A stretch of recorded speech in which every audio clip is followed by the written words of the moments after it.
তুমি আমার এমনই একজন, যার এক জনমে ভালোবেসে ভরবে না এ মন। এক জনমের ভালোবাসা, এক জনমের কাছে আসা, এক জনমের ভালোবাসা, এক জনমের কাছে আসা। একটি চোখের পলক পড়তে লাগে যতক্ষণ, তুমি আমার এমনই একজন, যার এক জনমে ভালোবেসে ভরবে না এ মন। মা মারা যাওয়ার 1 মাসের মাথায় দ্বিতীয় বিয়ে করে নতুন স্ত্রী ঘরে আনলেন কলির বাবা। কলির কাছে করার মতন কিছুই নেই। বাবার সিদ্ধান্তের বিরুদ্ধে গিয়ে কথা বলার সাহস কলির নেই, আর বলেও যে তেমন কোনো লাভ হবে না সেটা সে খুব ভালো করেই জানে কলি। সেজন্য আগ বাড়িয়ে আর কিচ্ছু বলেনি। পুরো পাড়ায় খবরটা ছড়িয়ে গেল। কলির কপাল পড়ল। মা মরার শোক ভুলতে না ভুলতেই নিজের বাপ হয়ে মেয়েকে এত বড় একটা আঘাত দিয়ে বসলেন করিম হাসান। সবার মুখে একই কথা। পাড়া প্রতিবেশীর ভীষণ কষ্ট হলো কলির জন্য। সবাই আফসোসও করলো। তবে এই নিয়ে কোনো আফসোস নেই করিম হাসানের মনে, বরং যেই তাকে আগ বাড়িয়ে একটু বলতে আসে যে মেয়েটার এবারে কি হবে, তিনি চেতে উঠেই বলেন, মেয়ের জন্যই তো তিনি বিয়েটা করেছেন। মা নেই, মেয়েটাকে সামলাবে কে? যুবতী মেয়ে ঘরে একা রেখে তো তিনি কাজেও বেরোতে পারেন না। সুন্দরী মেয়ে, তার পাড়ার ছেলেদের তো নজর আছে। সেজন্যই তো তিনি বিয়েটা করে মেয়ের নিরাপত্তার ব্যবস্থা করলেন। তবে একটা সময়ের পর সবার কৌতূহল কমে গেল। বন্ধ হয়ে গেল কলিকে নিয়ে সবার আলোচনা। যে যার নিজের জীবনে ব্যস্ত হয়ে পড়ল। কলিদের পাড়ার বিশাল একটা খেলার মাঠ আছে। নিয়মিত এই জায়গায় আগে আসা হতো কলির। পাড়ার যে বন্ধু বান্ধব আছে তাদের সাথে বিকেলবেলা এদিকটায় হাঁটতে আসতো। তবে 2-3 মাস হলো তেমন একটা আসা হয় না। ঘর থেকেই তেমন একটা বের হয় না। তবে আজ কেন যেন ঘরেও থাকতে ইচ্ছে করলো না। ঘরের প্রত্যেকটা কোনায় যখন কলি অন্য কোনো মহিলার উপস্থিতি টের পায়, যে জায়গাটা ওর মায়ের ছিল, তখনই বুকটা কেমন যেন হু হু করে কেঁদে ওঠে। যে ঘরটাতে কলির মা থাকতো সেই ঘরে আজ অন্য কারো বাস। যে রান্নাঘরে কলির মা রান্না করতো সেই রান্নাঘরে অন্য কারোর রাজত্ব।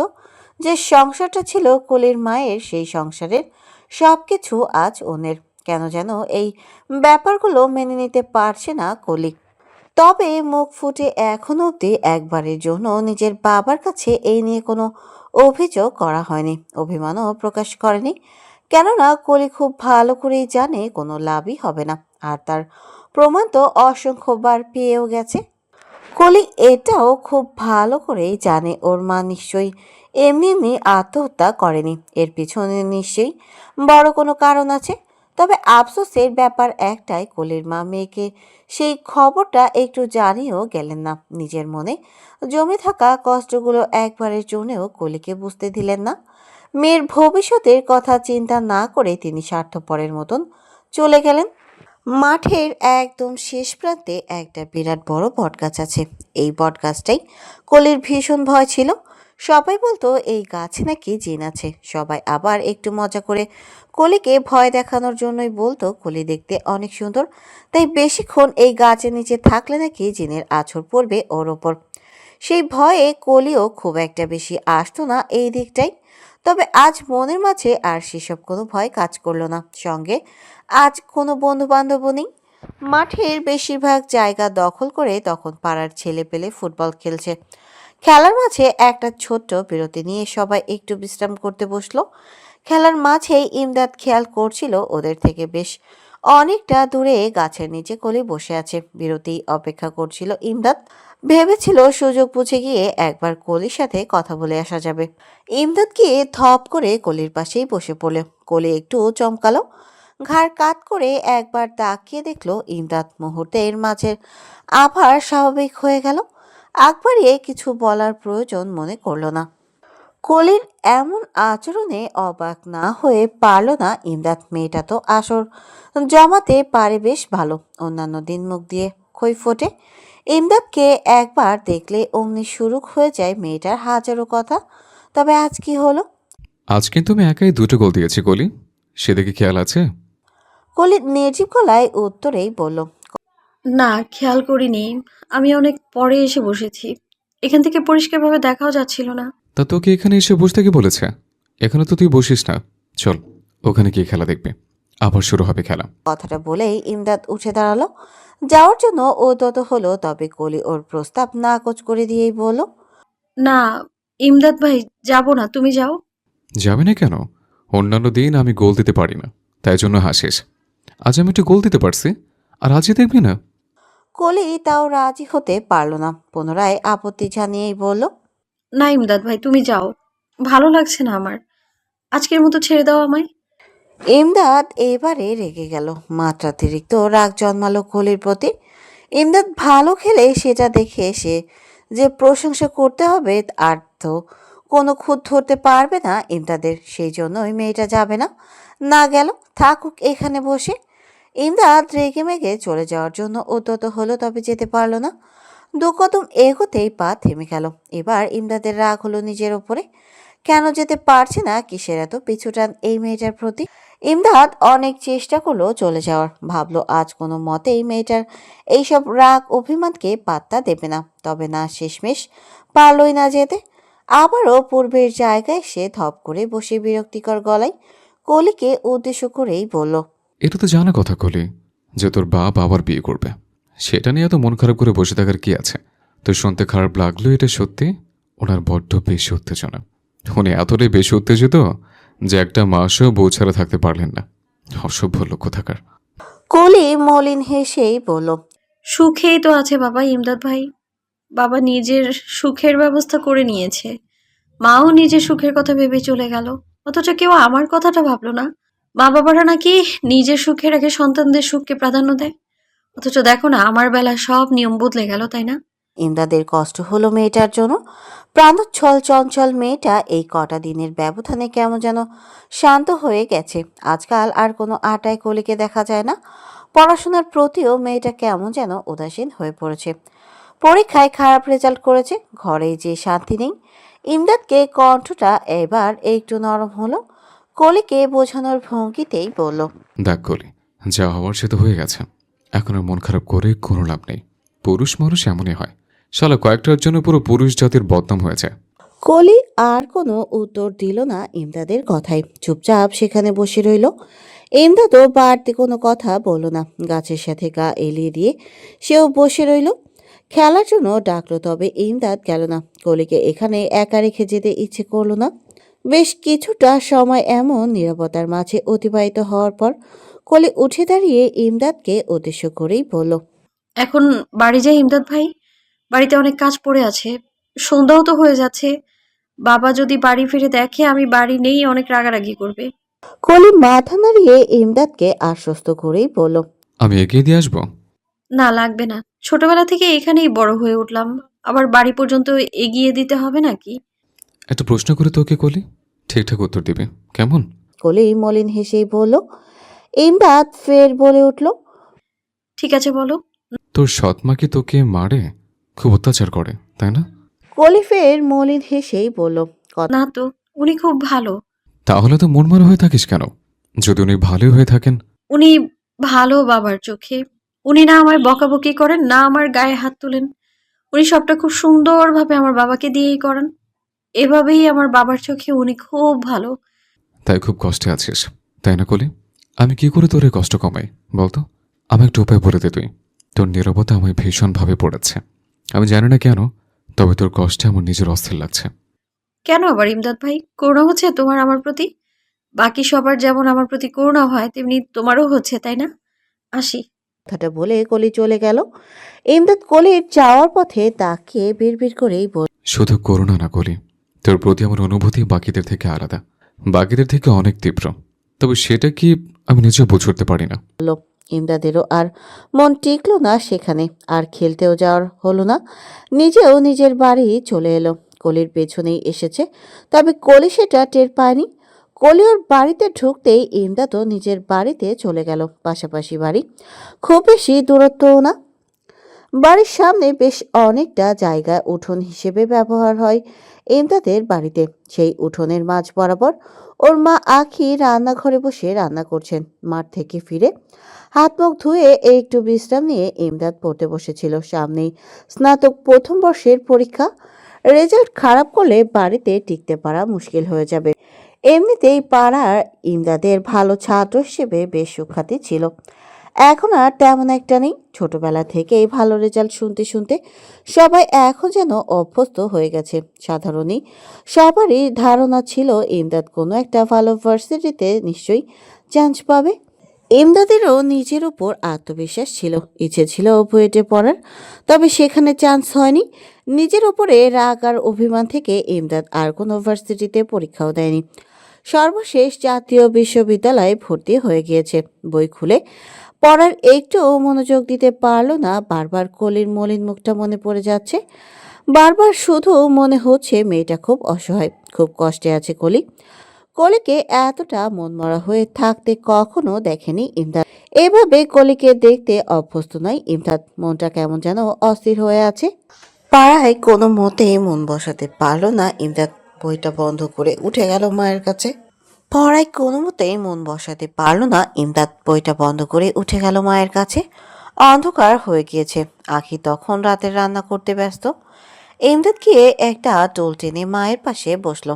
ইমদাদকে হঠাৎ করে রান্নাঘরে আসতে দেখেই আখি যেন আন্দাজ করতে পারলেন যে ছেলের ওনাকে কিছু একটা বলতে এসেছে, না হলে ওনার ছেলে তো রান্নাঘরে আসার মানুষ না। কিছু বলবি ইমদাদ? আখির প্রশ্ন শুনে ইমদাদ একটু চমকালো। ভাবনার মাঝে ছিল, ভাবনার বিষয় ছিল কলি। হঠাৎ করে আখির মুখ থেকে এই প্রশ্নটা শুনে একটু চমকালো। এই সাথে এও ভাবলো কি করে ওর মা বুঝলো যে ও কিছু একটা বলতে এসেছে। ছেলের থেকে কোনো উত্তর না পেয়ে আখি ফের জিজ্ঞাসা করলেন, কি হলো, কিছু বলবি? ইমদাদ আমতা আমতা করেই বলল, মা, একটু কথা ছিল তোমার সাথে। হ্যাঁ বল। ইমদাদ ইতস্তত গলায় বলল। কলির খোঁজ খবর নাও তুমি? আখি ভ্রু গুটিয়ে বললেন, মানে কিসের খোঁজ খবর নেওয়ার কথা বলছিস? ওর বাবা ওর গায়ে হাত তোলে মা। ওর সৎমাও খুব একটা সুবিধার না, বুঝতে পারছো। কয়েকদিন হচ্ছে মেয়েটার মা মারা গেছে। এর উপরে একই তো সৎমা, তার উপর আবার বাবার আমার বাজে ব্যবহার। আখি একটা দীর্ঘশ্বাস ছেড়েই বললেন, সে তো জানি না বাবা, কিন্তু কি করব বল, ওনার মেয়ের উপর ওনার অধিকার আছে। আমরা পাড়া প্রতিবেশী, কিছু বলতে গেলেই ঝামেলা হবে। কিছু বলতে গেলে উনি একটা অজুহাত দেখান, বাবা হয়ে মেয়েকে শাসন করছেন। এতে আমরা কোন অধিকারের কথা বলছি? ইমদাদ রাগে ফুঁসে উঠে বলল, বাবা হয়েছেন জন্য যা ইচ্ছে তাই করতে পারেন না। কলি যথেষ্ট বড় হয়েছে, এভাবে ওর গায়ে হাত তুলতে পারেন না উনি কারণ অকারণে। সেটা তুই আমি বলার কেউ না। এই পাড়ায় আরও অনেক মানুষ আছে, কারোই অজানা না যে কলির বাবা ওর সাথে কেমন ব্যবহার করে। তাই তুই কিংবা আমি একা কিছু বলে কোনো কিছুই করতে পারবো না। ইমদাদ ফের রাগে ফুঁসে উঠেই বলল, কলির বাপকে সোজা করার জন্য আমি একাই যথেষ্ট। আর যদি কখনো দেখেছে কলির গায়ে হাত তুলেছে, ওর খবর আছে। ইমদাদের কথাটা বলে উঠে চলে যেতে ধরলেই ওর মা হাত টেনে ধরে ছেলেকে আবার পুনরায় তুলে বসতে ইশারা করলেন। আখি মাটির চূড়ায় এক ফালি চেরা কাঠ দিয়ে ছেলের দিকে ঘুরে বসে রুকুচকেই বললেন, কলিকে নিয়ে তোর এত চিন্তা কেন ইমদাদ? ইমদাদকে একটু বিচলিত হতে দেখা গেল। এলোমেলো দৃষ্টি ফেলে মৃদু তোতলানো গলায় আখিকে উদ্দেশ্য করে বলল, এমনিতেই ছোটবেলা থেকে চিনি মেয়েটাকে, খারাপ লাগবে না। ছোটবেলা থেকে আমিও কলিকে চিনি, বাকি সবাই চেনে। কলির পুরো পরিবারকে চেনে। কারোরই কলির প্রতি তোর মতন এত দরদ নেই। ইমদাদ এবারে বিরক্তি গলায় বলল, তুমি অযথা একটা স্বাভাবিক কথাকে টেনে বাড়াচ্ছ মা। ছাড়ো তো, ঘরে যাব, পড়তে বসতে হবে। একটা যুবতী মেয়ের সাথে যুবক ছেলের এত মেলামেশা কিন্তু কেউই ভালো চোখে দেখে না ইমদাদ। তোর যথেষ্ট বয়স হয়েছে এসব বোঝার। কলি পরের মেয়ে, ওকে কিছু বলার অধিকার আমার নেই। তবে তুই আমার নিজের পেটের ছেলে, তাই তোকেই বোঝাতে পারবো। অনেক কথাই কিন্তু আমার কানে আসে প্রতিবেশীদের। তোর বাবারও এই বিষয়টা পছন্দ না। এখানে আবার পছন্দ অপছন্দের কি আছে? কি করি আমি আর কলি? মনে রাখিস ইমদাদ, এটা বিদেশ নয় যে দুটো ছেলে মেয়ের বন্ধুত্ব মানুষ ঠিক নজরে দেখবে। নানানজন নানান রকমের কথা বলে। কলির কথাগুলো আমায় বললি ঠিক আছে, তবে তোর বাবার সামনে যেন ভুল করেও এই সবগুলো কথাগুলো তুলিস না। আর একটা কথা, কলির সাথে মেলামেশা কমা। আর ওকে নিয়ে তোর এত চিন্তা করতে হবে না। ওর পুরো গোষ্ঠী আছে ওকে নিয়ে চিন্তা করার জন্য। আখির কথার সাথে কোনো মতেই সম্মতি জানাতে পারল না ইমদাদ। চিন্তা করবে না কেন? অবশ্যই চিন্তা করবে। কলির পুরো গোষ্ঠী আছে জন্য ইমদাদ চিন্তা করে ছেড়ে দেবে নাকি? অদ্ভুত সব কথাবার্তা বলে মানুষজন। কারোর কি হৃদয় নেই নাকি? ওই ফুলের মতো ফুটফুটে মেয়েটাকে অযথা কারণ ছাড়া মারে। কেউ তো প্রতিবাদ করেই না। আবার ইমদাদ প্রতিবাদ করতে চাইলেও দোষ। আবার বলে যেন ওকে নিয়ে না ভাবে। বসা থেকে উঠে দাঁড়িয়ে মৃদু গলায় আখিকে উদ্দেশ্য করেই বলল, তোমাদের কাউকে চিন্তা করতে হবেও না কলিকে নিয়ে। এমনিতেও কলি খুব বেশি দিন থাকবেও না এই বাড়িতে। একবার ইমদাদকে কিছু একটা করতে দাও, কলিকে নিয়ে চলে যাবে এখান থেকে। ছেলের কথা শুনে আখির চোখ দুটো বড় বড় হয়ে গেল। কিঞ্চিত চেঁচিয়ে উঠেই বললেন, চলে যাবি মানে? কোথায় নিয়ে যাবি তুই কলিকে? কলি কেন তোর সাথে যাবে? ইমদাদ নির্ভয়ে উত্তরে বলল। সময় হলে এমনিতেই টের পাবে, কলিকে আমি নিয়ে যাবই। কথাটা বলে ইমদাদ হন হন করে হাঁটতে হাঁটতে ঘরের ভেতরেই চলে গেল। আখি হা করে সেখানে বসে রইলেন। কিছুক্ষণ থ মেরে বসে থাকার পর নিজেকে বোঝালেন ছেলের বয়স কম, আবেগে বশবর্তী হয়ে হয়তো কথাগুলো বলে ফেলেছে। আর একটু বয়স হলে ঠিক বুঝবে। রাতে বাড়ি ফিরে খাওয়া দাওয়া শেষে কলির নিজের ঘরে ডেকে পাঠিয়েছে ওর বাবা করিম সাহেব। কলিকে ডেকে পাঠানোর কারণ কলির নামে কিছু অভিযোগ এসেছে ওনার কানে। দরজার কাছে জড়সড় হয়ে মাথা নিচু করে দাঁড়িয়ে আছে কলি। বিছানার ওপরে বসে আছে করিম সাহেব আর ওনার স্ত্রী রোজিনা। রোজিনা স্বামীর কাছে অভিযোগ করেছেন কলির নামে। অবশ্য তিনি বুঝতে দিচ্ছেন না যে এগুলো ওনার অভিযোগ, বরং এমনভাবে কথাগুলো স্বামীর কানে তুলেছেন যেন ওনার কলির জন্য চিন্তা হচ্ছে, এজন্য এভাবে বলছেন উনি কথাগুলো। উনি তো আর কলির নিজের মা না, তাই কলিকে শাসন করার অধিকার নেই। যদি শাসন করেন তবে কলিও কষ্ট পাবে। পাড়ার লোকজনও কথা বলবে যে নিজের মা হলে এইভাবে বলতে পারতো না। সেই জন্য উনি কথাটা কলির বাবাকেই বললেন। স্ত্রী থেকে সব কিছু শোনা শেষে করিম সাহেব গম্ভীর গলায় কলিকে উদ্দেশ্য করেই বললেন, ইমদাদের সাথে তোমার কিসের এত মেলামেশা? কলি মৃদু কেঁপে উঠল, ভয়ার্ত গলায় বলল, তেমন কিছু না বাবা, ওই দেখা হলে টুকটাক কথাবার্তা হয় আর কি। কলিকে আর কিছু বলার সুযোগ না দিয়ে রোজিনা নিজ থেকেই বলে উঠলেন, তাই নাকি কলি? যদি শুধু এতটুকুই হবে তো পাড়ার লোক এত কথা কেন বলে? রোজ বিকেলে তোমারই বা এত বাড়ি থেকে বের হতে হবে কেন? তাও আবার বড় খেলার মাঠটায় গিয়ে বসে থাকো, যেখানে ইমদাদ রোজ বিকেলে ফুটবল খেলে। আন্টি, আমি আজ অনেকগুলো দিন পর বাড়ি থেকে বের হয়েছি। প্রায় 2 মাস হলো আমি বাড়ি থেকে বের হই না বিকেল করে। 1 মাস হলো কলেজ যাওয়া শুরু করেছি আমি। আপনি কেন বলছেন যে আমি প্রতিদিন বিকেলে বাড়ি থেকে বের হই? কলি কথাটা বলতেই করিম সাহেব থমকে উঠেই বললেন, উনি তোমার মা হয়, আন্টি করে ডাকছো কেন? এসব বেয়াদবি কার থেকে শিখেছো? না, উনি আমার মা না। যে আমার মা ছিল সে চলে গেছে আমায় ছেড়ে। করিম সাহেব তার ছিল ভরা গলায় বললেন, সে তোমার কেমন মা ছিল দেখলে না? অযথা একটা ছোট বিষয়কে কেন্দ্র করে আত্মহত্যা করলো, তোমার কথা একবারও না ভেবে। আর তোমার এই মা তোমায় কত ভালোবাসে, তোমার কথা কত চিন্তা করে। কলি ছলছল চোখে করিম সাহেবের দিকে তাকিয়ে বলল, আমার মাও অযথা এক কারণে আত্মহত্যা করেনি বাবা। যদি আমার মায়ের মৃত্যুর কারণটা অযথা হতো তবে আমার মায়ের মৃত্যুর 1 মাসের মাঝে তুমি দ্বিতীয় বিয়ে করতে পারতে না? উনি তোমার দ্বিতীয় স্ত্রী হতেই পারে, তবে আমার মা না। আর উনি যে আমায় কতটা ভালোবাসেন সেসব আমি জানি। তুমি তো চোখের সামনে একটা পর্দা ঝুলিয়ে বসে আছো। বেশ, তেমনই থাকো তুমি, তবে আমায় জোর করো না। কলি কথাটা বলতেই রোজিনা কেঁদে উঠেই বললেন, এর জন্যই বলি পর পরই হয়। আমি তোমার সৎ মা, নিজের মা তো আর নই।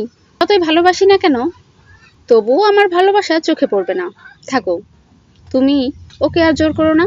কলি রোজিনার দিকে তাকিয়ে অবিশ্বাস্য গলায় বলল, এত নাটক কি করে করেন আপনি? আমার বাবার চোখে আমায় খারাপ বানিয়ে কি লাভ আপনার?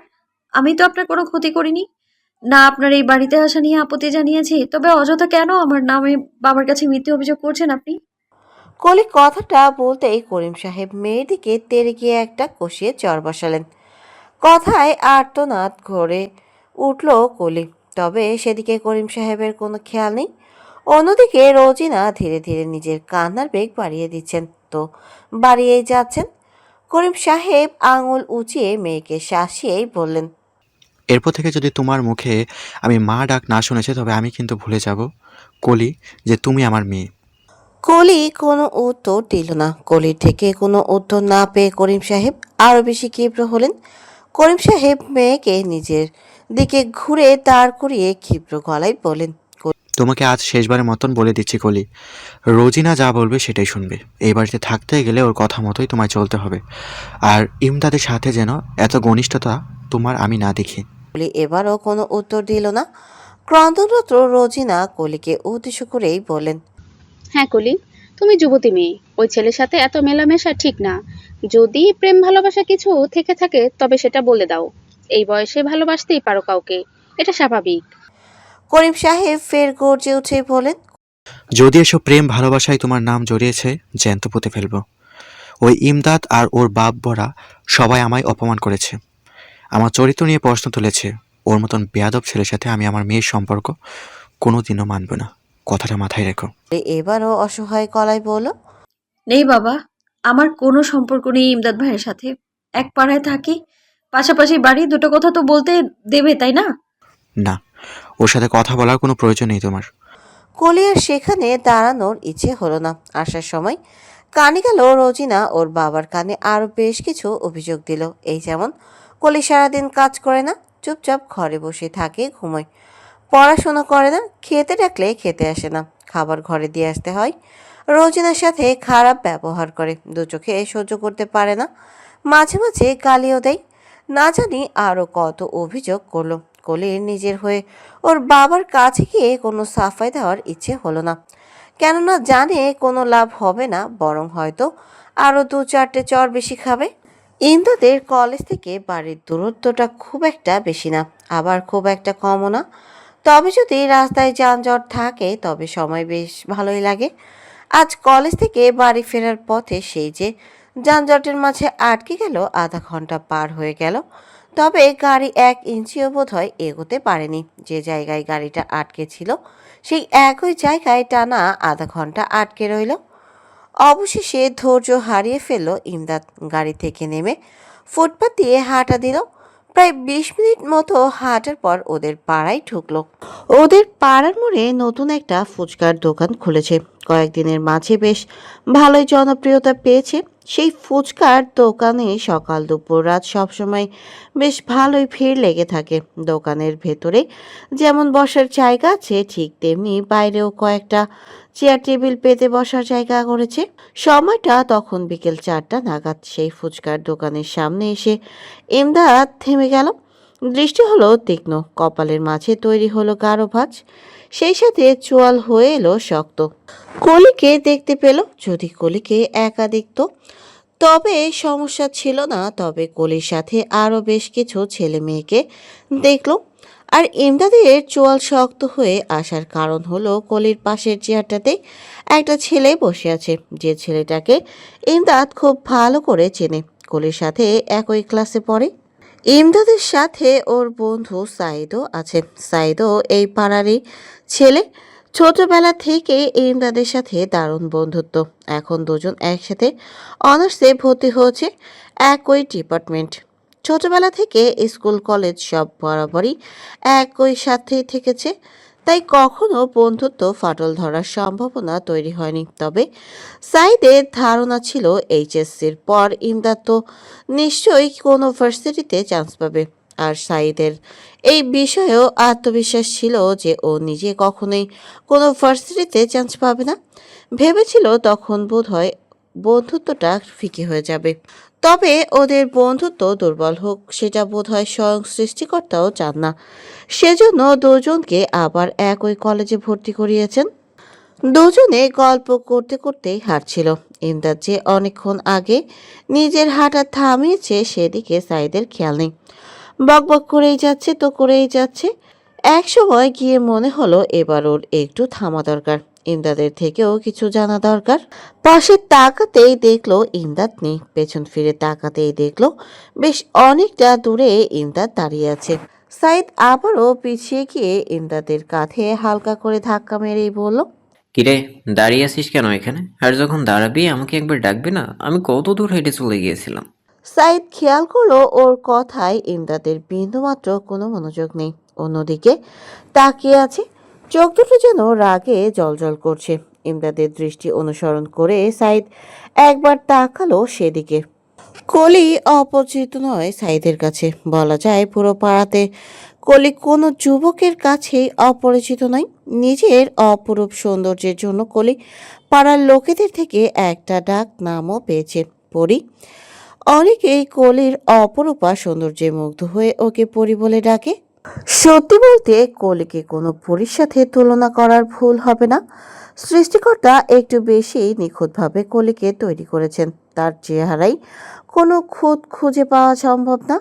যেমন গায়ের রং ধবধবে ফর্সা, ঠিক তেমনি গোলাকারের গোলাপের পাপড়ির মতন টকটকে ঠোঁট, টানা টানা চোখের সৌন্দর্য বৃদ্ধি করার জন্য ঘন ঘন চোখের পাপড়ি, সরু নাক, আর পুরো মুখের সাথে মিলিয়ে একটা ছোট্ট কপাল।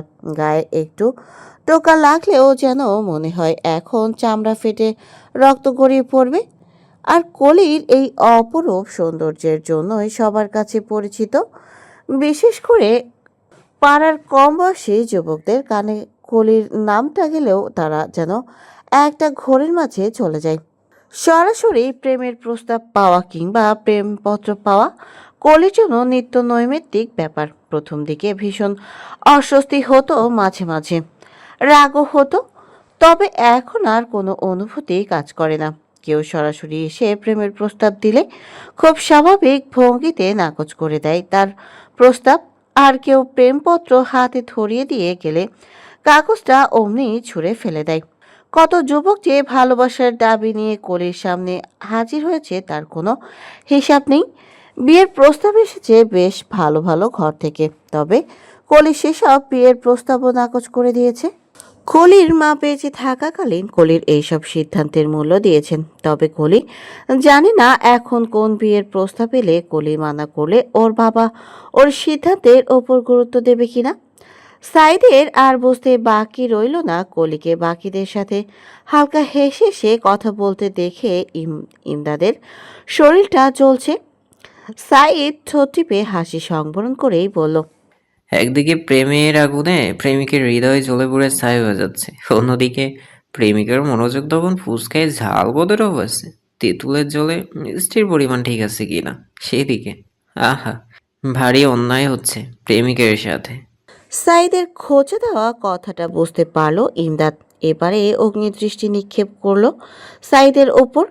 তবে সাইদ ভয় পেল না মোটেও। এবার আরো হো হো করে হেসে উঠল ইমদাদ সাবধানী গলায় বলল, মাথায় প্রচণ্ড গরম আছে সাইদ, নিজের বিপদ নিজে ডেকে আনিস না। ফুটবলের জায়গায় কিন্তু পায়ের নিচে তুই থাকবি, মনে রাখিস কথাটা। সাইদ নির্বিকার ভঙ্গিতেই সেটা তুই করতেই পারিস, তবে আমার অপরাধ তো আগে জানাতে হবে। আজে বাজে কথা বলছিস কেন? কি আজে বাজে কথা বললাম? আমি তো একটা সাধারণ কথা বললাম। তোর এত গায়ে লাগছে কেন? তুই কি কারোর প্রেমিক? তোর কি প্রেমিকা আছে? সাইদের প্রশ্নের যথাযথ উত্তর না দিয়ে ইমদাদ রাগে কটমট করতে করতেই বলল, আজে বাজে কথা বলছিস কেন? মাঝে মাঝে মনে হয় কলিকে বাড়িতে আটকে রাখে, ঠিক আছে। পাড়ার সবগুলো ছেলে চরিত্রহীন, কলিকে দেখলে একদম হায়নার মতন তাকিয়ে থাকে। ইমদাদের এত রাগের কারণ সাইদের কাছে স্পষ্ট, তবে তা না বোঝার ভান করেই বলল, তোর কি? কলি তো আর কারোর সাথে প্রেম করে না। তাই যতদিন ওর জীবনে নির্দিষ্ট কেউ না আসে ততদিন আমাদের সবার অধিকার আছে ওকে দেখার। কলির নাম মুখে আনলে তোকে আমি পাড়া ছাড় করবো সাইদ। ইমদাদের হুমকির প্রেক্ষিতে সাইদ গা ছাড়া ভাব নিয়েই বলল, কিন্তু কেন? আমি তো আর তোর প্রেমিকাকে দেখছি না। এমনও না যে তুই কলিকে ভালোবাসিস, তবে আমরা একটু দেখলে সমস্যা কি? ইমদাদকে কথাটা বলে সাইদ এগিয়ে গেল কলিরদের দিকে। ইমদাদকে আর কিছু বলার সুযোগই দিল না। একটা চেয়ারে ফাঁকাই ছিল, আর সেই চেয়ারটা একদম কলির মুখোমুখি। সাইদ থপ করে চেয়ারের ওপর বসে পড়ল। হঠাৎ করে নতুন করা কারো আগমনে সবাই একটু চমকালো, তবে পরিচিত মুখ দেখে সবাই আবার স্বাভাবিক হলো। সাইদ একবার আর চোখে তাকালো ওদের থেকে, একটু দূরে অগ্নিদৃষ্টিতে সাইদের দিকে তাকিয়ে থাকা ইমদাদের দিকে। সাইদের ইচ্ছে করলো ইমদাদকে আরো একটু জ্বালাতে, তাই উপস্থিত বাকি সবাইকে অগ্রাহ্য করে সরাসরি কলিকে উদ্দেশ্য করেই বলল। কলি, কেমন আছিস? কলি অল্প একটু হেসেই বলল, ভালো আছি, তুমি কেমন আছো? আমি তো এমনিতেই বেশ ভালোই ছিলাম, তবে তোকে দেখে মনটা একদম ফুরফুরা হয়ে গেল। হ্যাঁ, তা তুই এই গরমের দিনে বাড়ি থেকে বেরিয়েছিস কেন? ফুচকা খাবি আমাকে বললেই তো বাড়িতে দিয়ে আসতাম। কষ্ট হচ্ছে না এখানে বসে? কলি ভ্যাবাচাকা খেলো, সেই সাথে একটু অস্বস্তিতেও পড়ল। ওর সঙ্গে থাকা এই বাকি সবার বেশ অদ্ভুত দৃষ্টি পড়ল কলির ওপরে। সাইদের পাশের চেয়ারে বসা কলির বান্ধবী মাইশা সাইদের মুখ থেকে এমন কথা শুনেই বলল, কলির কষ্ট হচ্ছে তা নিয়ে তোমার এত মাথা ব্যথা কেন শুনি? আর কলির ফুচকা খেতে ইচ্ছে করলেই বা তোমায় কেন বলতে যাবে? হুট করে উড়ে এসে জুড়ে বসে বাড়াবাড়ি করছো না কি? মাইশার কথায় সাইদ ভীষণ বিরক্ত হলো। চুপ করতো তুই। দেখছিস তো আমি খুব মনোযোগ দিয়ে কিছু দেখছি, বিরক্ত করিস না আমায়। সাইদের দৃষ্টি অনুসরণ করে মাইশা তাকালো সামনের দিকে, দেখলো ও কলিরকে দেখছে। হা হয়ে গেল অমনি মাইশার মুখ। বুঝতে পারছে না হঠাৎ করে এই ছেলের এমন আচরণের কারণ। এদিকে সাইদকে নিজের দিকে এভাবে হাবলার মতন তাকিয়ে থাকতে দেখে ভীষণ অস্বস্তির মাঝে পড়ল কলি। এখানে বসে থাকতেই ইচ্ছে করলো না। চেয়ার থেকে উঠে ঘুরে দাঁড়াতেই বেশ শক্তপোক্ত কিছুর ধাক্কা খেয়ে তাল সামলাতে না পেরে পড়ে যেতে নিলে একটা বলিষ্ঠ হাত কলির হাতটা ধরে ফেলল। কলি মাথা তুলে তাকাতেই দেখলো ইমদাদ ধরেছে ওর হাত এবং ইমদাদের সাথে ধাক্কা খেয়েছে। কলি কৃতজ্ঞতা জানানোর আগেই ইমদাদ গম্ভীর গলায় বলে উঠল, কলেজ শেষে বাড়ি না গিয়ে এখানে কি করছিস? ইমদাদের গম্ভীর গলা শুনে ঘাবড়ালো কলি। খেয়াল করলো ইমদাদের চোখ দুটো লাল টকটকে রং ধারণ করেছে। ইমদাদের দিকে তাকিয়ে থাকার সাহস হলো না। কলির মাথাটা নামিয়ে নিয়ে ধীর গলায় বলল, বাড়ি ফিরছিলাম তো পাড়ার মোড়ে এসে ফুচকার দোকানটা দেখে সবাই বলল ফুচকা খাবে, সেজন্যই থেকে গেলাম। অনেকদিন হলো খাওয়া হয় না। তো সেটা আমায় বলতে পারতি। এভাবে এত লোকজনের মাঝে বসে থেকে ফুচকা খাওয়ার কি দরকার ছিল? মাইশা আফসোসের গলায় কলিকে উদ্দেশ্য করেই বলল, বাহ কলি, বাহ! তোরই তো দিন, যে দেখছে সেই ফুচকা খাওয়ানোর অফার করছে। আজ আমরা সুন্দর নই বলে কেউ একটু ফুচকা খাওয়াতেই চায় না।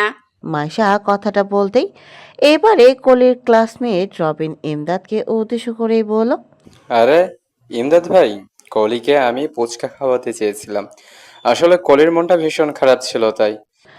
রবিনকে নিজের কথা সম্পূর্ণ করতে না দিয়ে ইমদাদ বেশ গম্ভীর গলায় বলে উঠল, কলির মন ভালো কি খারাপ সেটা দেখার দায়িত্ব কি তোমায় দেওয়া হয়েছে? কলির খারাপ মন কি করে ভালো করতে হয় সেটা আমি বুঝে নেব। তুমি আসতে পারো এখন, আর ভবিষ্যতে কখনো কলির মন ভালো করতে এসো না, নয়তো আমার মাথা খারাপ হয়ে যাবে। ছেলেটা বেশ সহজ সাবলীল ভঙ্গিতে একটু হেসেই বলল, আরে তুমি এমন করছো কেন? কলির তো কোনো অসুবিধা নেই আমি ওর সাথে কথা বললে। আর তুমি তো কলির অভিভাবক না। কলির অভিভাবক না হলেও তোর বাপ। হিমদাদের মাথা গরম করিস না। আর তুই যে কলির সাথে প্রেম করার ধান্দে আছিস সেসব চলবে না। আর একদিন যদি তোকে কলির আশেপাশে দেখেছি, ঠ্যাং খোড়া করে রেখে দেব। যা ভাগ। অপমান সহ্য করতে না পেরে রবিন চলে গেল। ইমদাদ এবারে গম্ভীর গলায় কলিকে আদেশ করেই বলল, এক্ষুনি বাড়ি ফিরবি। রাস্তায় কোথাও 1 সেকেন্ডের জন্য দাঁড়াবি না। তোর চোখ থাকবে পিচ ছাড়া রাস্তার উপরে, কারণ মুখের দিকে আমি যেন তাকাতে না দেখি। পিছন পিছন কিন্তু আমি আসছি। যদি আমার কথার অবাধ্য হয়েছিস তবে আমি জানি না আমি কি করব। কলি কোনো উত্তর না দিয়ে চলে যেতে ধরলো। ইমদাদ ওকে আটকালো, ফের গম্ভীর গলায় বলল, কি হচ্ছে তোর? কথা বলছিস না কেন আমার সাথে? কলি বেশ স্বাভাবিক গলায় বলল। কিছু না। ইমদাদের বিশ্বাস হলো না, তবে আর আটকালো না। কলি সেখান থেকে চলে যেতেই মাইশা নিজের চেয়ার থেকে উঠে কটমট করে ইমদাদ আর সাইদকে উদ্দেশ্য করেই বলল, তোমরা দুজন মানে আস্ত ঝামেলার গোডাউন। পুরো বাংলাদেশে এত এলাকা থাকতে এই পাড়াতেই এসে উঠতে হয়েছিল তোমাদের। আর কোথাও জায়গা হয়নি, দিলে তো মাটি করে আমাদের সুন্দর আড্ডার আসরটা। মেয়েটা সারাদিন মন খারাপ করেছিল, কলেজেও কেঁদেছে, সেই জন্য ভাবলাম একটু মনটা ভালো করব। তোমরা এসে সব নষ্ট করে দিলে, এই জন্যই সহ্য হয় না তোমাদের। কথাটা বলে মাইশা চলে যেতে ধরলেই ইমদাদ ওর সামনে দাঁড়ালো। ইমদাদ ভ্রু কুঁচকেই বলল। কাঁদছিলি কেন গলি? মাইশা ছাঁচালো গলায় বলল, তোমাকে কেন বলবো শুনি? হুম হুম, সরে যাও সামনে থেকে। মাথা গরম করিস না মাইশা, আমার মাথা গরম করবি তো কাল কলেজে গেলে ওয়াশরুমে আটকে রাখবো। মাইশা ঠোঁট বাঁকিয়ে হেসেই বলল, তুমি কি করে আমাকে আটকে রাখবে? আইডি কার্ড ছাড়া কলেজে কাউকে ঢুকতে দেয় না, আর তোমার মতো গুন্ডাকে তো কোনো দিনও ঢুকতে দেবে না। তোকে সোজা করার জন্য আমাকে ঢুকতে হবে না, ওটা আমার কলেজ। কলেজের পিয়ন থেকে শুরু করে দারোয়ান সবাইকে কলেজ লাইফ অনেক সিগারেট খাইয়েছে। শুধু একবার বলে তোকে ছাদ থেকে ফেলে দিতেও দুবার ভাববে না। আর তুই জানিস ইমদাদ যা বলে তা করিয়ে ছাড়ে। তাই বলছি চুপচাপ বল গলি কাঁদছিলি কেন? কেন মেরেছে? মাইশা এবারে চুপসে গেল। এই কথাটা আসলেও সত্যি ইমদাদ যা বলে তা করেই ছাড়তে, তাই আর কোনো ঝুঁকি নিল না। অকালে মরতে চায় না মাইশা, এখনো বিয়ে করা বাকি। কলির বাবা ওকে মেরেছে। তোমার সাথে বেশি মেলামেশা পছন্দ না ওনার। পাড়ার সবাই নাকি কী সব বলেছে।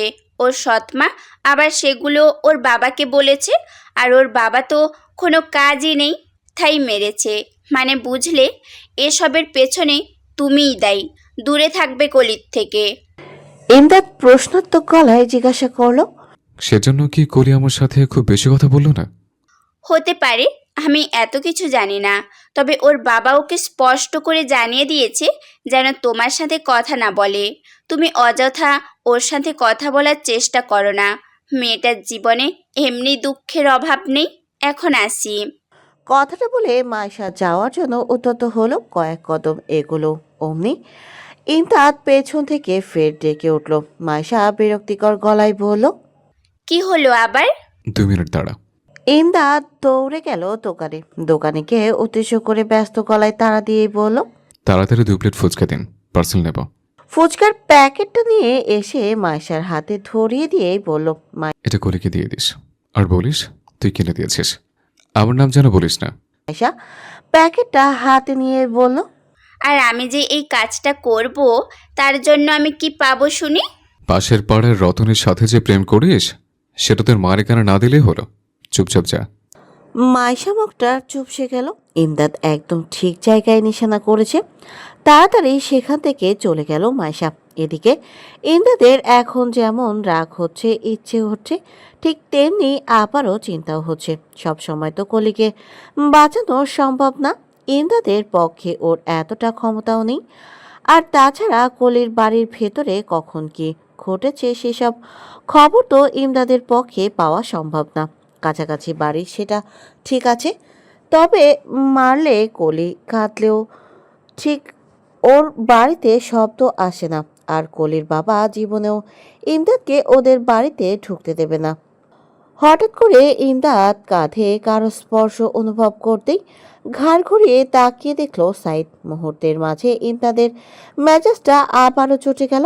সাইদের হাতটা কাঁধ থেকে নামিয়ে নিয়েই বলল, চোখের সামনে থেকে দূর হ। সাইদ আবারও স্বভাবে একটু নির্লজ্জ, তাই বন্ধুর কথায় অপমানিত হওয়ার পরও গেল না, বরং এক হাতে সাইদের কাঁধ পেঁচিয়ে ধরেই বলল, কেন? কলি তো এখন আর নেই যে আমার চোখের সামনে থেকে দূর হলে ওকে দেখবে। তুই কলির নাম মুখে আনবি না সাইদ।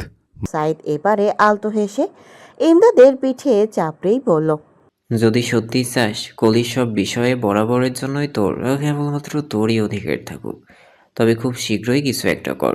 কলিকে পাওয়া কিন্তু এত সহজ হবে না। না ওর বাপ মানবে, না তো ওর বাপ মানবে। তাই কলিকে পেতে গেলে আগে দরকার তোর নিজে কিছু করা। সাইদের কথার প্রেক্ষিতে ইমদাদ কিছু বলে উঠতে ধরলে সাইদ ওকে থামিয়ে দিয়েই বলল, চুপ কর, কলিকে আমি সেভাবে দেখি না, আর কলিকে আমি ভালোবাসি না। আমি যেভাবে ভাবছি তোদের সম্পর্ক তেমন না। এই মিথ্যাগুলো আর বলিস না।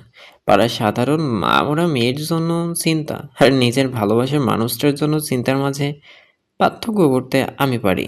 ইমদাদ যেন হার মানল সাইদের কাছে। রাগে কটমট করেই বলল, মাঝে মাঝে ইচ্ছা করে ক্রিকেট ব্যাট দিয়ে কোহলির বাপ থেকে পিটিয়ে রেখে আসে। শালা জানি না ভবিষ্যতে ওকে শ্বশুর বলে মানবো কিনা। এখন কোহলির ওপরে আমার কোনো অধিকার নেই, তবে অধিকার হওয়ার পরে যদি ও কোহলির গায়ে হাত তুলেছে, আমি শ্বশুর না কে সেসব মানব না। সাইদ শব্দ করে হেসে উঠেই বলল, কলিকে বাঁচানোর জন্য এমনই হতে হবে। তবে এখন চল, হাত মুখ ধুয়ে এসে মাঠে যাব। আজকে তোর দলকে আমি একাই 4টা গোল খাওয়াবো। হেমদাদ বেঁচে থাকতে না। ইমদাদ কথাটা বলতেই দুই বন্ধু একযোগে হেসে উঠল। আরও কে কয়টা গেল গোল দিবে, কে কিভাবে কাকে হারাবে সেসব বলতে বলতে হাসতে হাসতে বাড়ির উদ্দেশ্যে পা বাড়ালো। আজ সকাল থেকে কোহলির মন মেজাজটা বেশ ভালো। তার বেশ কিছু কারণও আছে। প্রথমত, আজ শুক্রবার, কলেজ বন্ধ। আগে কলেজ যেতে কোহলির বেশ ভালোই লাগতো, তবে এখন আর ভালো লাগে না। এখন ইচ্ছে করে সারাটা দিন ঘরের দরজা বন্ধ করে বসে থাকতে। তবে সেই উপায় তো নেই। আবার বিকেলবেলা মাইশা এসে জোর করে ঘর থেকে বের করে। আর কলির খুশি হওয়ার দ্বিতীয় কারণটা হলো আজ ওর বাড়িতে ওর বাবা কিংবা সৎ মা কেউই নেই। করিম সাহেব গেছেন নিজের দ্বিতীয় স্ত্রীর বাপের বাড়িতে। সেই হিসেবে কলির আজ বাড়িতে একাই থাকার কথা ছিল। তবে কলিকে তো বাড়িতে একা রাখা যায় না। অল্প বয়সী মেয়ে, ব্যাপারটা ঠিক ভালো দেখায় না। পাড়ার মানুষজন কি বলবে সেসব ভেবে করিম সাহেব যাওয়ার আগে নিজের বোনের বাড়ি থেকে মাকে ডেকে এনে কলির কাছে রেখে গেছেন। নিজের দাদিকেও কলির ঠিক সহ্য হয় না। মনে হয় এর থেকে ওর একা থাকলে বরং ভালো হতো। কি আর হতো, হয়তো বাড়িতে চোর ডাকাত আসতো কলির একা থাকার খবর শুনে।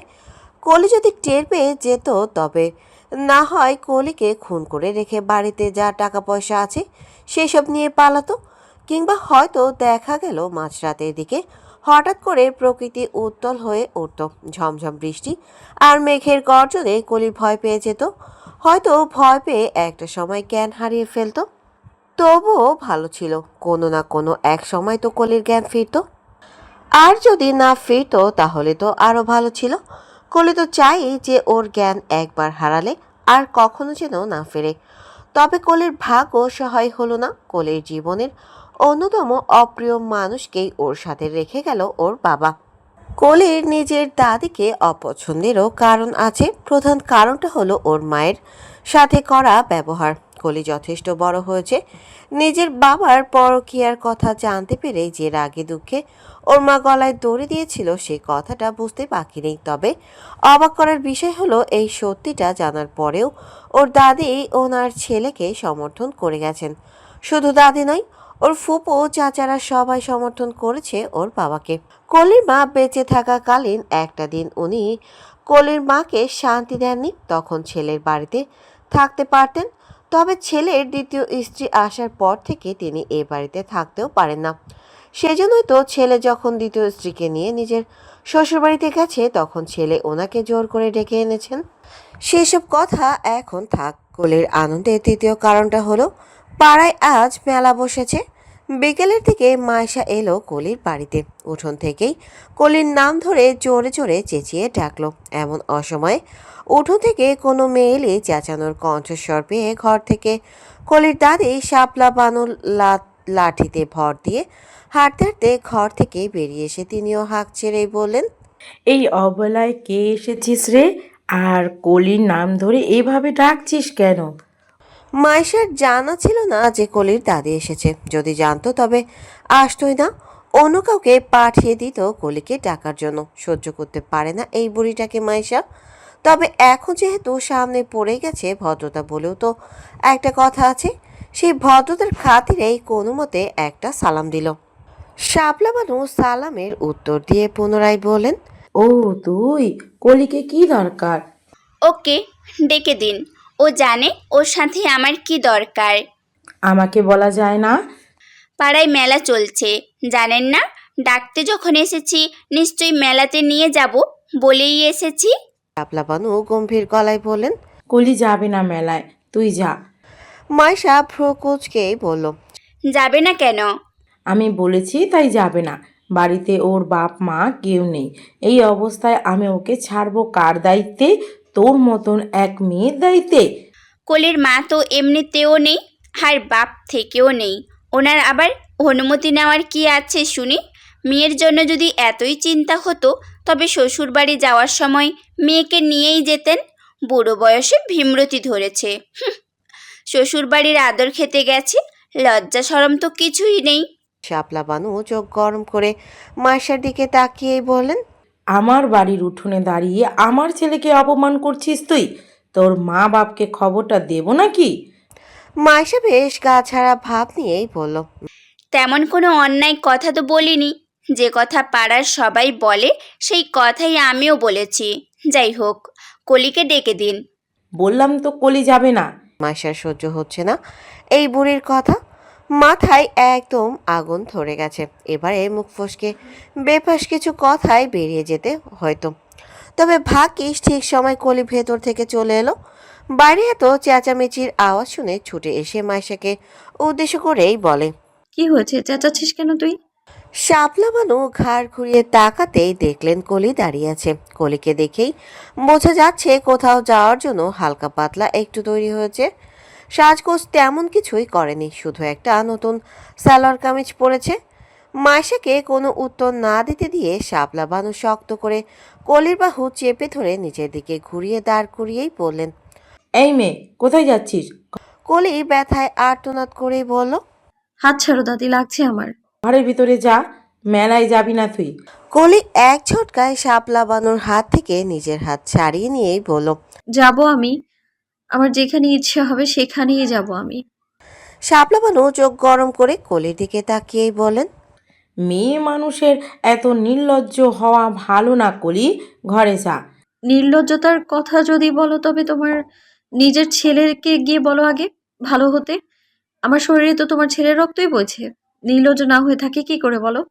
বউ মরার 1 মাস হতে না হতেই বিয়ে করে আনে, তার মেয়ে নির্লজ্জ হবে, এটাই তো স্বাভাবিক, তাই না? শাপলা বানু ফের কলির বাহু শক্ত করে চেপে ধরে দাঁত পিষেই বললেন, আমার ছেলের খেয়ে আবার আমার ছেলের ওই দুর্নাম করিস? পেয়েছিস তো নিজের মায়ের ধাঁচ। নির্লজ্জ মেয়ে মানুষ। স্বামীর সাথে কি একটু ঝামেলা হয়েছে তার জন্য গলায় দড়ি দিয়ে? কেউ শখ করে মরে না দাদি। তবে তুমি যেহেতু বলেছো আমার মা টুকটাক ঝামেলার কারণে গলায় দড়ি দিয়েছিল, তবে আমি দোয়া করি তোমার মেয়ের সংসারেও যেন এমন টুকটাক ঝামেলাই লাগে। কলির কথাটা বলতেই শাপলা বানু কষিয়ে একটা চর বসালেন কলির গালে। কলি একটুও অবাক হলো না, তবে আতকে উঠল মাইশা। তাড়াহুড়ো করে কলির দিকে এগিয়ে এসে উদ্বিগ্ন গলায় বলল, ঠিক আছিস কলি? কলিকে কথাটা বলে এবার শাপলা বানুর দিকে ঘুরে দাঁড়িয়ে কটমট করেই বলল, এই বুড়ি, মারলেন কেন কলিকে? কিছু বলছি না এই জন্য সাহস বেড়ে গেছে, তাই না? দাঁড়ান, এক্ষুনি ইমদাদ ভাইকে ডাকছি। অর্ধেক দাঁত তো পড়েই গেছে। বাকি দাঁতগুলো যদি ইমদাদ ভাই এসে না ফেলেছে তবে আমার নামও মাইশা নয়। 1 ঠ্যাং কবরে গেছে, তাও শয়তানি শেষ হয় না, তাই না? কলি, তুই দাঁড়া তো, ইমদাদ ভাই বাইরে দাঁড়িয়ে আছে। কলি মাইশাকে আটকাতে চাইল, তবে মাইশা শুনল না কলির কথা। ইমদাদের বাড়ির দরজার সামনে দাঁড়িয়ে আছে ইমদাদ আর সাইদ। কলির আসার অপেক্ষা করছিল। মাইশাকে পাঠিয়েছিল আনার জন্য কলিকে। মাইশাকে একা ছুটে আসতে দেখে দুজনের কপালে ভাঁজ সৃষ্টি হলো। মাইশা ছুটে এসে হাঁপিয়ে যাওয়া গলায় বলে ইমদাদকেই বলল, একবার কলির বাড়িতে চলো তো ইমদাদ ভাই। ওর বুড়ি দাদির সাহস বেড়ে গেছে। একেই তো ওকে মেলায় আসতে দিচ্ছে না, তার উপর আবার চড় মারলো। সাইদ আতকে উঠেই বলল, কলিকে চড় মারলো? তো তোর সামনে? হ্যাঁ, আমার সামনেই মারলো। চলো, আজ ওকে একটা শিক্ষা দিতেই হবে। বুড়িকে বলে এসেছি 1 ঠ্যাং কবরে গেছে, এবার আমরা 3 জন মিলে আরেক ঠ্যাং কবরে দিয়ে এক্কেবারে পুঁতে রেখে আসবো। মাইশার কথায় যেন সাইদ নিজের মাঝে একটা আলাদা শক্তি অনুভব করল। ভাবল আজ একটা এসপার ওসপার করেই ছাড়বে। এরা পেয়েছে কি? কলির গাল যেন সরকারি সম্পত্তি, যে যখন পারে চর মারে। সাইদ পাশ ফিরে তাকে ইমদাদকে উদ্দেশ্য করে কিছু বলতে চাইল, তবে দেখলো ইমদাদকে বেশ শান্ত দেখাচ্ছে। কলির মার খেয়েছে এই কথাটা শুনে ইমদাদকে একটুও বিচলিত হতে দেখা গেল না। কিরে, দাঁড়িয়ে আছিস কেন? চল কলিকে গিয়ে নিয়ে আসি। ইমদাদ বেশ শান্ত গলায় বলল, তুই আর মাইশা ওকে নিয়ে আয়, আমি সামনে মোড়ে দাঁড়িয়ে আছি। তুই যাবি না কেন? আমি না যাই ভালো। তুই যা না, তোকে দেখলেই বড়ি এমনিতেই কলিকে ছেড়ে দেবে, আর কলিকে ইশারা বোঝাস যে আমি ডেকেছি, তাহলে এমনি চলে আসবে। কথাটা বলে ইমদাদ কলির বাড়ির উল্টো রাস্তায় হাঁটা দিল। ওই যে নিজের কথা মতো সামনের মোড়ে গিয়ে দাঁড়াবে। সাইদ বুঝে উঠতে পারে না এই ছেলেটাকে। কলির ব্যাপারে একটা স্বাভাবিক কথা নিয়ে মাথা গরম হয়ে যাবে, অথচ এখানে এত বড় একটা কথা শুনেও মাথা গরম হলো না, বরং কীরকম নির্বিকার ভঙ্গিতে চলে গেল। ইমদাদ সেখানে চলে যেতে যেতে মাইশা রাগান্বিত গলায় বলে উঠল, ওই বুড়িকে গরম দেখিয়ে এলাম ইমদাদ ভাইয়ের, আর এই ছেলে নিজেই চলে গেল একটা বলদকে দায়িত্ব দিয়ে। তোমায় নিয়ে গিয়ে কি হবে শুনে? তোমায় দেখে কেউ ভয় করে না কি? সাইদ একটা দীর্ঘশ্বাস ছেড়েই বলল, ভয় করতেও হবে না। ইমদাদ কি বলে গেল শুনলি না? কলিকে ইশারায় বোঝাতে হবে ইমদাদ ডাকছে, তাহলে চলে আসবে। প্রত্যেক বছরই এই সময় পাড়ার বড় খেলার মাঠটা জুড়ে মেলা বসে। দুদিন ব্যাপী হয় এই মেলা। এই মেলার সময় পাড়ার প্রত্যেকটা বাড়ি থাকে অতিথিতে পরিপূর্ণ। অন্যান্য সময় মেহমানরা না এলেও এই সময়টাতে সবাই বাড়িতেই কম বেশি মেহমান আসেই। সাইদ আর মাইশা মিলে তো ইমদাদের কথা বলে কলিকে নিয়ে এসেছে মেলায়, তবে এখনও ইমদাদের দেখা পাওয়া যায়নি। ছেলেটা যে বললো সামনের মোড়ে অপেক্ষা করছে, সেই কথাটাও রাখেনি। কে জানে কোথায় গিয়েছে। সাইদ অবশ্য কলিয়ার মাইশাকে রেখে এখন খুঁজতে গেছে ইমদাদকে। মেলায় সব রকমের স্টলেই বসেছে, খাবার দাবার থেকে শুরু করে খেলনা, কসমেটিক্স সবই আছে। মাইশা কলিকে নিয়ে গেল একটা কসমেটিক্সের দোকানে। অনেক কিছু দেখার পর শেষে দুজনেরই কানের দুল পছন্দ হলো, তবে কানের দুলের দামটা শুনতেই কলির মুখটা কালো হয়ে গেল। মাইশার কানের কাছে মুখ নিয়ে গিয়ে ফিসফিস করেই বলল, চলো এখান থেকে, কিনবো না কিছু। কিন্তু কেন? সুন্দর তো। দেখ, তোকে মানাবে ভালো, আমাকেও মানাবে। আমার কাছে 100 টাকা আছে, আর 150 টাকা কোথায় পাবো? চল, এখন না, অন্য কোনো সময় কিনবো। আরে, আমি আছি না, দরকার হলে আমি কিনবো না, তোকে কিনে দিব। আরে, আমরাই তো। তুই কি নিবি? একবার শুধু আমাকে বল, দেখ তোকে পুরো দোকান কিনে দিব। মাইশা কথায় কলি তীব্র আপত্তি জানিয়েই বলল, মোটেও না, চল এখান থেকে। আমি কিছুই কিনবো না, আমার পছন্দ হয়নি কিছু।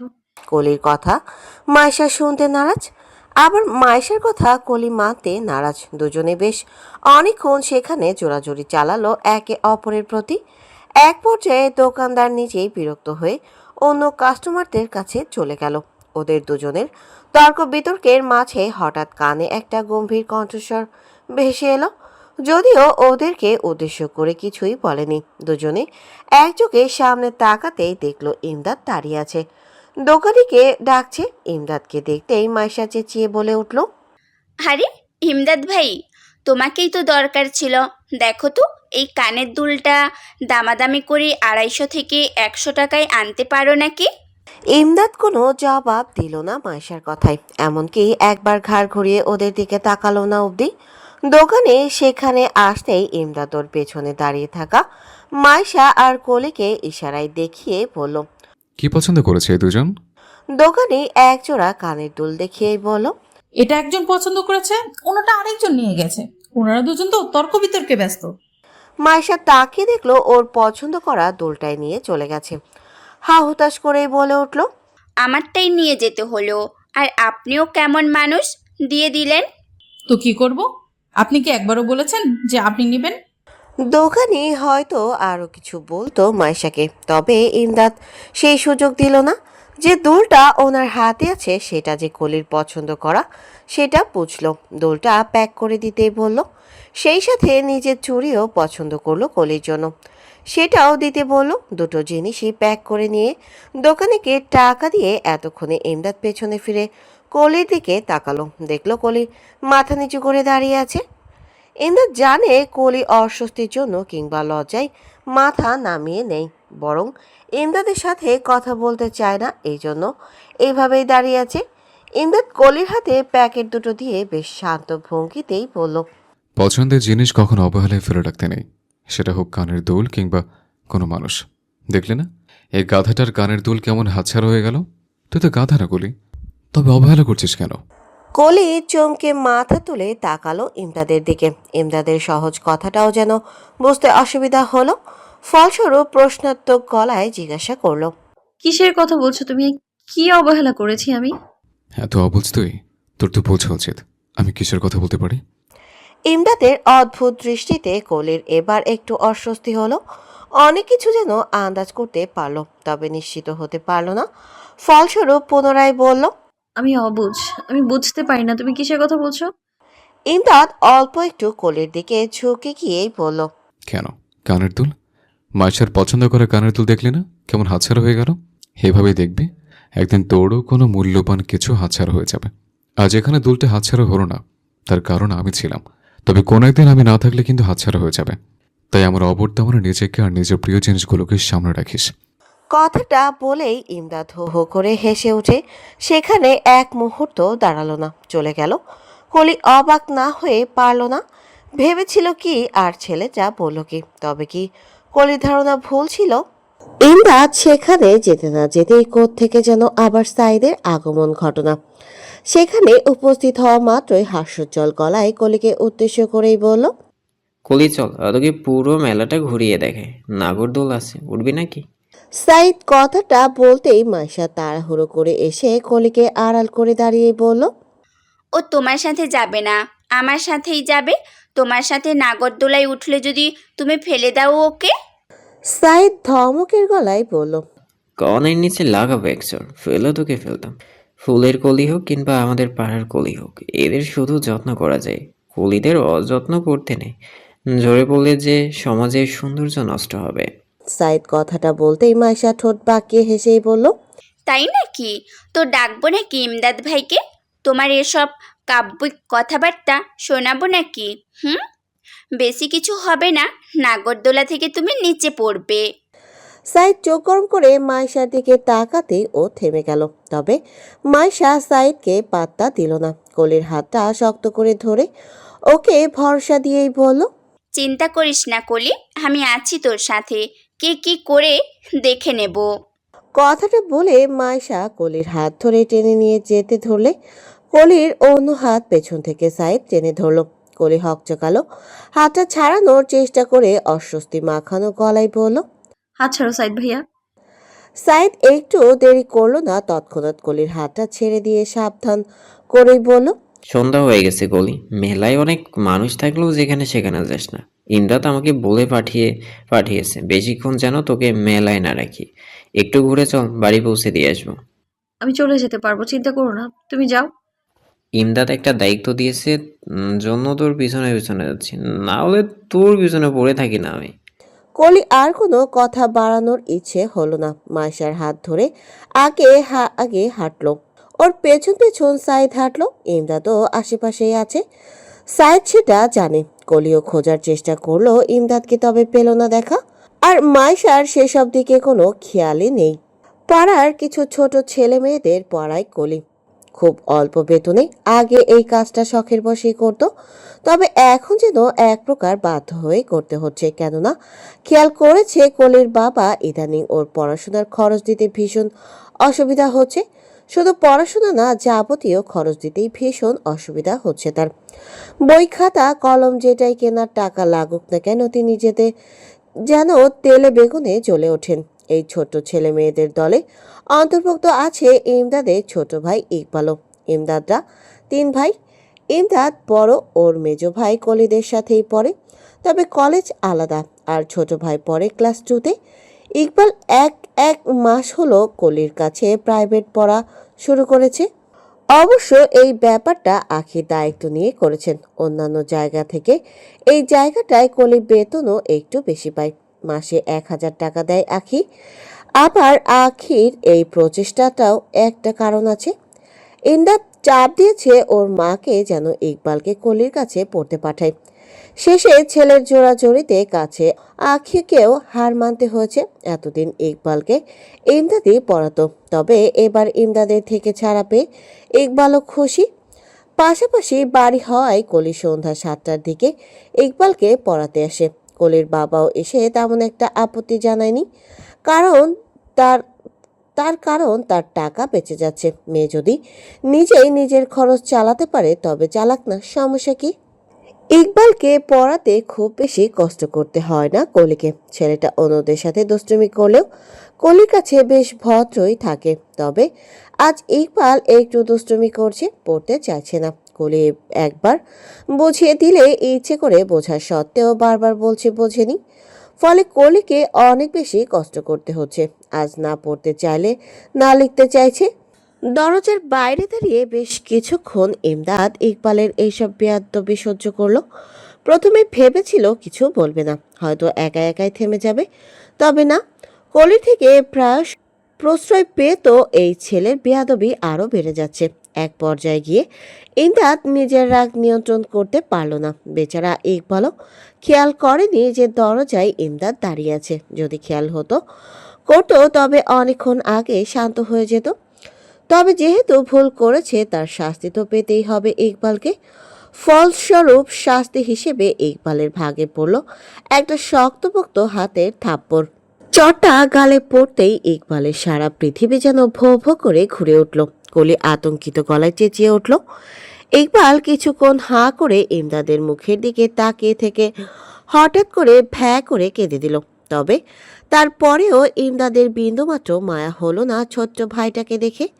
এবারে ইকবালের কাঁটা শক্ত করে ধরেই বলল, তোকে বলেছিলাম না, কলির কাছে পড়তে হলে চুপচাপ ভদ্রভাবে পড়বি। কথা শুনলি না কেন আমার?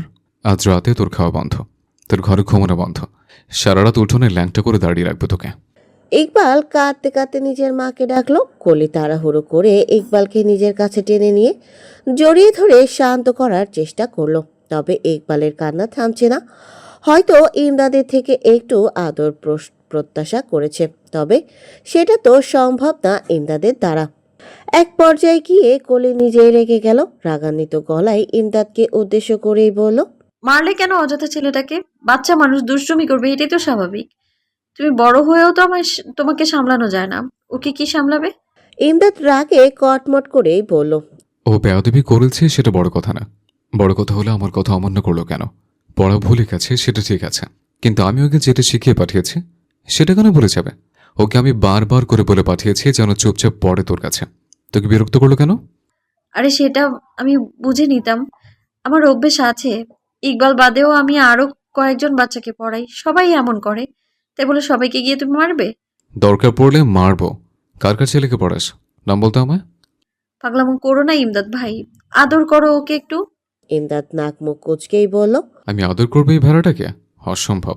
পুরুষ মানুষ এভাবে কাঁদে কখনো দেখেছিস?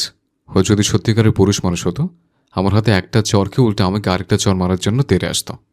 কলি বিস্ময় ভরা গলায় বলল, তোমার মাথা ঠিক আছে? ও একটা বাচ্চা, তোমার মতো দামড়া না। ভালোই ভালোই বলছি, ওকে আদর করো ইমদাদ ভাই, নয়তো কিন্তু খুব খারাপ হয়ে যাবে। ইমদাদ ভ্রু কুচকেই বলল, তুই আমায় হুমকি দিচ্ছিস? তোর মনে হয় তোর মতন 2 ইঞ্চের একটা মেয়েকে দেখে ইমদাদ ভয় পাবে? অনুরোধ করলে তো একবার ভেবে দেখতাম, কিন্তু তুই ইমদাদকে আদেশ করছিস। বেশ, শুনবে না তো আমার কথা? ঠিক আছে, কাল থেকে আমি আর আসবো না ইকবালকে পড়াতে। আমার জড়িত ইকবাল আজ মার খেলো, তবে আর আমি আসবোই না। আর শুধু এই বাড়িতে কেন, নানিকে কল করে বলবো যেন আমাকে নিয়ে যায়। আমি মামা বাড়ি চলে যাব। আমার জন্য সবসময় সব জায়গাতেই ঝামেলা হয়, এই পাড়াতেই থাকবো না আর আমি। দেখি কি করে আর ঝামেলা হয় কুলির জন্য। মুহূর্তের মাঝেই ইমদাদের মুখটা কেমন যেন চুপসে গেল। এটা তো ভাবেনি এটা হবে, সেটা তো জানতো না। কলি আসবে না কেন? তাছাড়া চলে যাবে মানেটা কি? ইমদাদ থাকবে কি করে? ইমদাদ আগে কিছু বলতে পারলো না কলিকে। তার আগে সেখানে আঁখি এলো। ছেলেকে এভাবে কাঁদতে দেখে তাড়াহুড়ো করে হাত বাড়িয়ে ছেলেকে কাছে ডাকলেন। ইকবাল ছুটে গিয়ে মাকে জড়িয়ে ধরে নালিশ করেই বলল, ভাইয়া, মেরেছে আম্মু। ছেলের মুখ থেকে কথাটা শুনতেই আঁখি ইমদাদের দিকে চোখ গরম করে তাকিয়ে বলেন, মেরেছিস কেন ওকে? তোকে আমি বলেছি না ওর গায়ে হাত তুলবি না? বেশি বড় হয়ে গেছিস। ইমদাদের কানে গেল না আখির বলা কথাগুলো। ওর মাথায় তখনও ঘুরছে কলির বলা কথাগুলো। কলি কি তবে সত্যি চলে যাবে? ওর কথা শুনে তো মনে হলো না মজা করছে। ইমদাদের এসব ভাবনার মাঝে কলি আখিকে উদ্দেশ্য করে বলল, আন্টি, আমি কাল থেকে আর ইকবালকে পড়াতে আসবো না। ও মা, সে কি কথা? পড়াবি না মানে কেন? ও কি বেশি দুষ্টুমি করেছে?